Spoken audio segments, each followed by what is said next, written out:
भारत के सबसे स्वच्छ शहर इंदौर के बास्केटबॉल में 71वीं राष्ट्रीय जूनियर बास्केटबॉल स्पर्धा का आयोजन किया जा रहा है, जिसमें 28 राज्यों की 56 टीमें भाग लेंगी। सोमवार को बीजेपी के राष्ट्रीय महासचिव कैलाश विजयवर्गीय तैयारियों की समीक्षा करने पहुंचे हैं, जहां उन्होंने पत्रकारों से चर्चा करते हुए कई मुद्दों पर अपनी बेबाक राय दी है। बीजेपी राष्ट्रीय महासचिव कैलाश विजयवर्गीय ने प्रेस कॉन्फ्रेंस में बताया कि इंदौर में 4 जनवरी से 10 जनवरी तक शहर में स्थित सुविधा युक्त बास्केटबॉल परिसर में 71वीं राष्ट्रीय जूनियर बास्केटबॉल स्पर्धा का आयोजन किया जाएगा।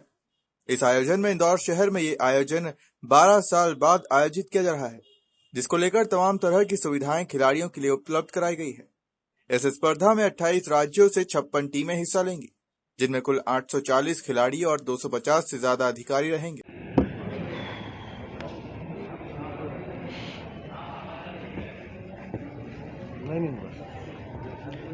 नमस्कार, सभी पत्रकार मित्रों का बहुत बहुत स्वागत है। ये हम सब के लिए बहुत गर्व की बात है और सौभाग्य की बात है कि इंदौर को 12 वर्ष बाद एक बार फिर से बास्केटबॉल की नेशनल कंपटीशन करने का अवसर प्राप्त हुआ, मेज़बानी करने का अवसर मिला है। 12 साल पहले यहाँ पर नेशनल इसी ग्राउंड पर नेशनल स्पर्धा हुई थी, उसके बाद ये अवसर अभी प्राप्त हुआ है।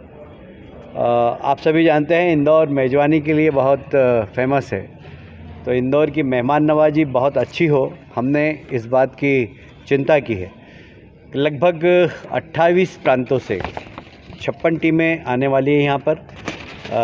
हमने कोशिश की है कि पूरे कोविड के प्रोटोकॉल का पालन किया जाए और हम यहाँ पर मास्क भी प्रत्येक खिलाड़ी को यहाँ पर वितरित कर रहे हैं। दर्शकों से भी आग्रह करेंगे कि पूरी स्पर्धा को अगर देखें तो कोविड के प्रोटोकॉल का पालन करें।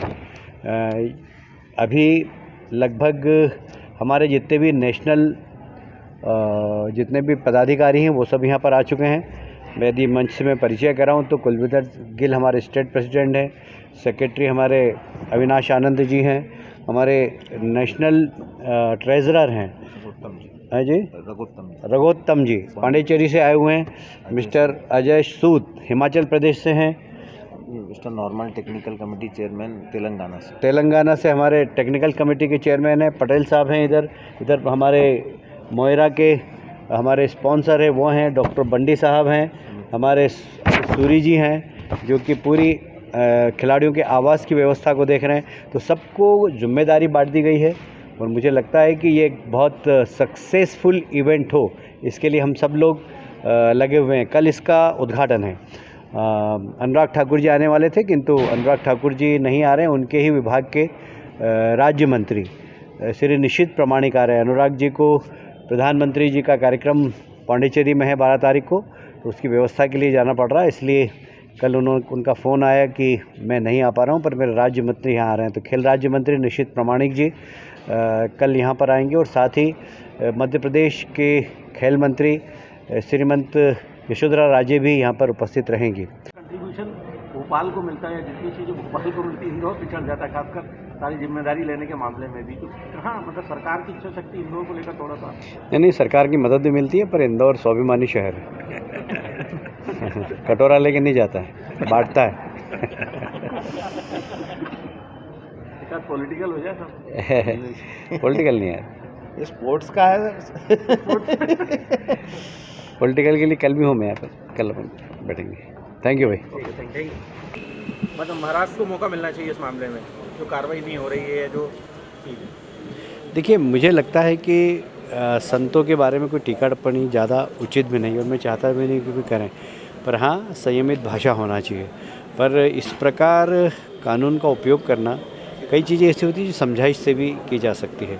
हमने देखा है कि इस देश के अंदर भारत तेरे टुकड़े होंगे इंशाअल्लाह इंशाअल्लाह के नारे लगे और वहाँ पर खुद राहुल गांधी गए उनकी पीठ थपथपाने के लिए। तमाम विपक्ष के नेता, चाहे कम्युनिस्ट पार्टी हो चाहे आप पार्टी हो, उनके नेता गए। तो जब भारत के खिलाफ कोई टिप्पणी करे, भारत को टुकड़े होने की बात करे, तो आप उनकी पीठ थपथपाओगे। और कोई व्यक्ति अपने दिल के जज्बात को कहे तो उनके लिए बोलने का अधिकार सुरक्षित नहीं है। और इसलिए अलग अलग लोगों के लिए अलग अलग मानदंड सुनिश्चित करना ये सिर्फ राजनीतिक लाभ उठाने की कोशिशें हैं। मैं समझता हूँ कि संतों के प्रति थोड़ा सा लिबरल रहना चाहिए। बीजेपी की जो प्रबंध सब अफवाहें, ये सब, इसमें कोई दम नहीं है। अभी सब लोगों की ड्यूटी लगी हुई है। नरोत्तम जी की उत्तर प्रदेश में ड्यूटी लगी हुई है, हम लोगों को अलग अलग कामों में लगाया गया है चुनाव के ही। तो अभी सभी कार्यकर्ता जिनकी जहाँ ड्यूटी लगी वो लगे हुए हैं। अब पता नहीं कहाँ से कैसे कुछ बातें अखबारों में पढ़ने को मिल रही, मैं भी आश्चर्यचकित हूँ। कालीचरण जी को लेकर संजय निरुपम का फिर मध्य प्रदेश पंचायत में ओबीसी आरक्षण मामले को लेकर भाजपा राष्ट्रीय महासचिव कैलाश विजयवर्गीय का कहना है कि जो व्यक्ति इसका हकदार है उसे हक मिलना चाहिए। भाजपा के लिए ओबीसी आरक्षण मिशन है, जबकि अन्य दल ओबीसी आरक्षण को लेकर सिर्फ राजनीति कर रहे हैं। सरकार की कमजोरी नजर देखिए, इस बारे में कोई टिप्पणी नहीं करूंगा, क्योंकि कोई न्यायालय में क्या किसने बात की, किसने पक्ष रखा, उसके बारे में कोई टिप्पणी नहीं करूंगा। पर भारतीय जनता पार्टी का पक्ष बहुत साफ है। देश के प्रधानमंत्री ने अपने पहले भाषण में जिस प्रकार कहा था कि हम पिछड़ों को सशक्त करेंगे, और उसी दिशा में आपने देखा होगा कि जो पिछड़ा आयोग है उसको संवैधानिक अधिकार दिए हैं। आज तक आज़ादी के बाद पिछड़े वर्ग आयोग को कभी भी संवैधानिक अधिकार नहीं मिला था। ये संवैधानिक अधिकार देने का काम भारतीय जनता पार्टी की सरकार ने किया है। इसलिए हमारी मंशा और हमारी दिशा बहुत साफ है। कमलनाथ जी दिनों बहुत फुर्सत में है। वहीं संत कालीचरण की गिरफ्तारी पर कैलाश विजयवर्गीय ने कहा कि संयमित भाषा होना चाहिए। हालांकि उन्होंने कहा कि मामले में कानून का उपयोग करने के बजाय समझाइश से भी शांत कराया जा सकता था। ओबीसी आरक्षण को लेकर फिर लगातार जो है कई संगठन सक्रिय हो गए। कल भी राजधानी भोपाल में कई कार्यकर्ताओं को गिरफ्तार किया गया। देखिए, बाकी राजनीतिक दलों के लिए यह राजनीति है, पर हमारे लिए एक मिशन है कि जो व्यक्ति जिस बात के लिए हकदार है उसका हक मिलना चाहिए। तो पिछड़ों को आरक्षण मिलना चाहिए, ये हमारी पॉलिसी है, ये हमारा निर्णय है। हम इसमें राजनीति नहीं कर रहे हैं। हमारा ये मिशन है कि जो जिसका हक है उसको हक मिलना चाहिए।